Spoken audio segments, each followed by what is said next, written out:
First Lady Melania Trump taking flack on social media after posting this harmless Christmas selfie. Hashtag Merry Christmas. The First Lady tweeted with emojis of Santa and a Christmas tree. The photo, which features a Santa hat and reindeer, unleashed a flurry of messages from detractors on Twitter. Andy Oak is the self-proclaimed First Ladies man and author of Unusual for Their Time, Volumes 1 and 2. And let me say, along with my book, 42 Faith, it makes an amazing New Year's gift. Yes, absolutely.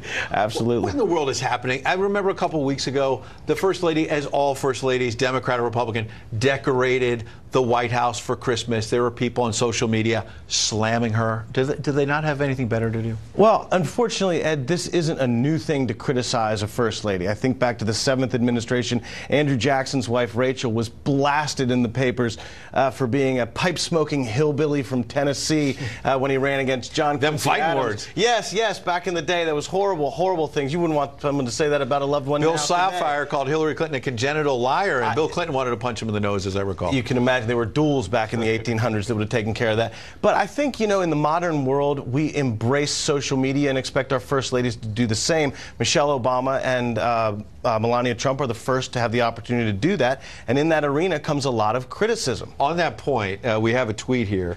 Someone actually tweeted out, disgraceful for a First Lady, about this photo.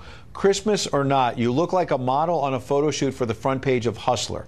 I'm sure the elderly and poor will appreciate this photo given how you and hubby don't care about them, only your millionaire friends at Mar-a-Lago. So you also see the anger that's really directed at her husband. At her husband, yeah. And this is unprecedented, I think, and it gets worse and worse with each administration.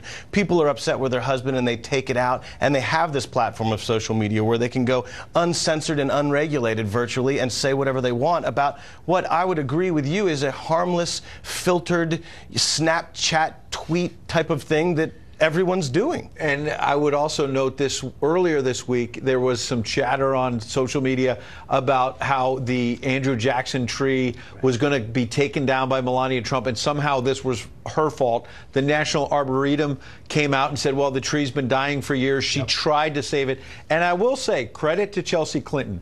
She tweeted out, thank you to all the chief horticulturists and everyone from the National Park Service who have taken care of the beautiful grounds of the White House over the years. Thank you at FLOTUS for preserving part of a tree I and so many have treasured. So I think Chelsea Clinton understands, like few others, what it's like to have this garbage thrown at you. For sure, and I think we should follow Chelsea's lead in a situation like that and commend the First Lady, who has been criticized for not embracing the role or not taking it seriously. She had concern for the press and visitors, thought this decaying tree would be falling on people. You've been there on that same grounds more times than I have over the years and wouldn't want a big limb falling on your head, and she preserved history and a tree loved by many for years. The Jackson administration. Sure, they got her out there with like chainsaws and a lumberjack outfit like tearing she's it down. taking down a tree. Yeah, oh my yeah. gosh. She pruned it almost unnoticeably. Important point to make as well, that amid the attacks, this First Lady is very popular. There's a Gallup poll from the beginning of this month.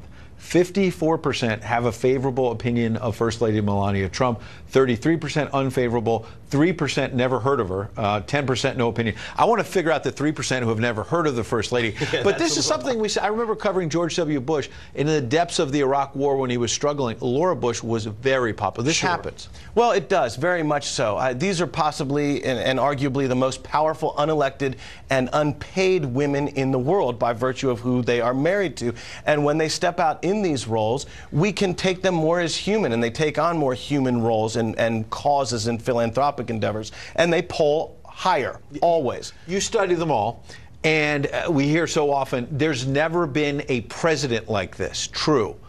Maybe there's never been a First Lady like this, has there? Well, I said from the very beginning, the early stages of the campaign, she has everything that we historically love in a First Lady. She's intelligent. She speaks multiple languages. 5-6 languages. 5-6 some languages. She is young. She's attractive. She's raising a child in the White House. Yeah, true. These are things that, especially on the international stage, would play out for a First Lady very well, as they did for Jacqueline Kennedy, a fashionista. The more we see of Melania Trump and the more we see her embrace her role publicly, the more we like her. And that will overshadow the haters, I suspect. I think so. Andy Oak, good luck with the new book. Thank you very much.